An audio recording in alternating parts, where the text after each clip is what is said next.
The mist over the Tiber River in Rome doesn't usually feel this heavy, but on the morning of February 19, 2026, the air itself seemed to hold its breath. A small, unmarked convoy of black vehicles wound its way through the narrow, ancient streets of the Vatican, bypassing the usual diplomatic entrances. There were no flashing lights, no cheering crowds, and certainly no official press pool. This was a ghost flight, a silent arrival that shouldn't have happened. Inside the lead car sat a man who has spent 75 years preparing for a role he has held for only a few. A man whose face is etched with the wariness of 1,000 storms. King Charles III was not in Rome for a state visit. He was here for a reckoning. For the better part of late 2025, the narrative from Buckingham Palace had been one of cautious optimism. We were told the king was winning his battle against cancer, that his treatment was being reduced, and that 2026 would be the year of his great return. But the reality of what occurred today at the Vatican suggests a far more somber truth. You don't fly a medical-grade private jet across Europe for a simple spiritual retreat. You don't bypass the Archbishop of Canterbury, the spiritual head of your own church, to seek an audience with the Pope unless you are looking for something that the secular world can no longer provide. This was the last prayer, a moment of celestial negotiation that marks the beginning of the end for the Caroline era.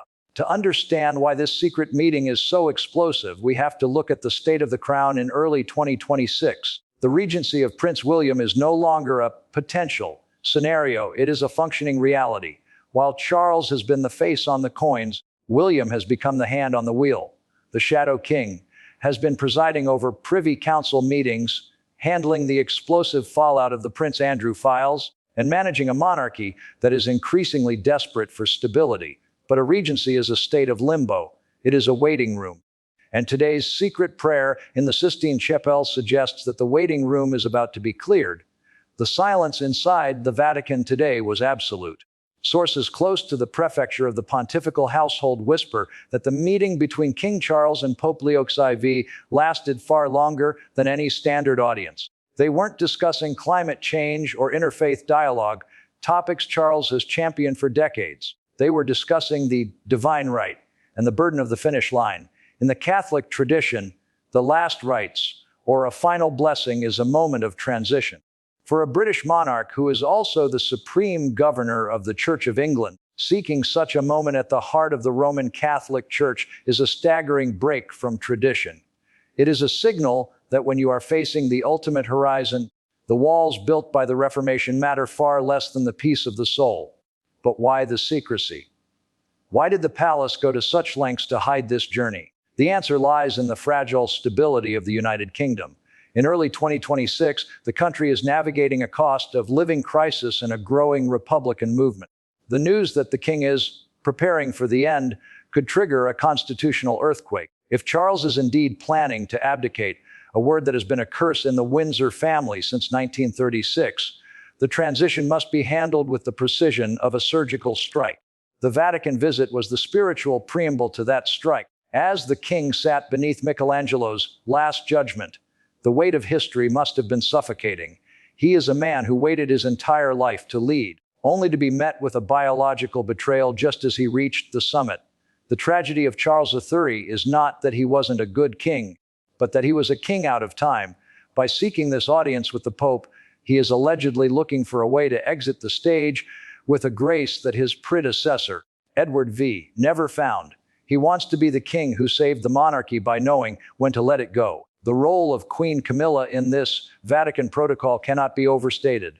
Throughout 2025 and into this morning, she has acted as the Iron Gatekeeper. She is the one who has managed the king's dwindling energy, the one who has pushed back against the gray men of the palace who wanted him to stay on the front lines. It is reported that Camilla was the driving force behind the Vatican trip. She recognized that her husband needed a moment of spiritual finality, a way to separate the man from the crown before the crown is passed to his son. While the king was in Rome, Prince William remained at Windsor, a move that spoke volumes. The Prince of Wales is no longer preparing to be king, he is acting as the de facto sovereign. The contrast between the two men has never been sharper. William is the king of the future, lean, clinical, and focused on the survival of the institution. Charles is the king of the past, spiritual, complicated, and focused on the legacy of the soul. The last prayer at the Vatican was the moment these two paths finally diverged for good. As the news of the secret meeting begins to leak through the cracks of the Vatican's diplomatic walls, the reaction from the British public is a mixture of shock and profound empathy. For years, Charles was the most misunderstood member of the royal family. But in 2026, as he faces his final chapter with such quiet dignity, the nation is seeing him for who he truly is, a man of deep faith and even deeper burdens. The abdication, rumors are no longer being met with fear, but with a sense of inevitability. The people recognize that a king who seeks peace at the Vatican is a king who has already said his goodbyes to the throne.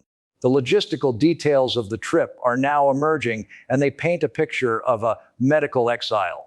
The king's doctors were reportedly on board the flight, and the audience with the Pope took place in a private chapel near the king's temporary medical suite in Rome.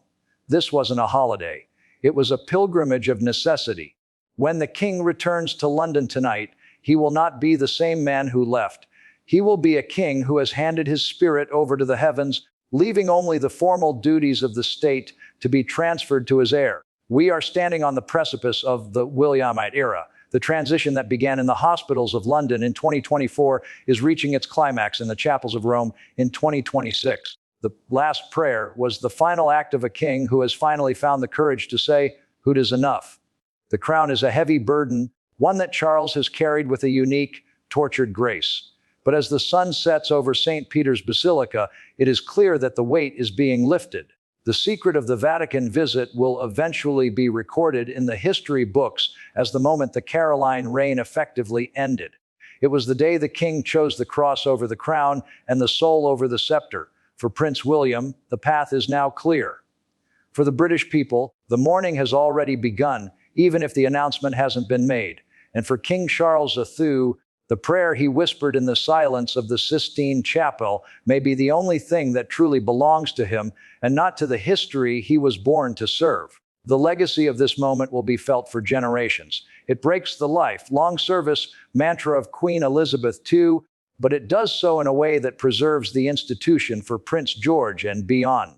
Charles is sacrificing his final years on the throne to ensure that the monarchy doesn't wither under the weight of a prolonged illness. He is choosing to be the bridge, not the barrier. And as the bells of Rome fade into the distance, the echo of that last prayer remains a haunting, beautiful finale to a reign that was always defined by the struggle between what the world demanded and what the heart required.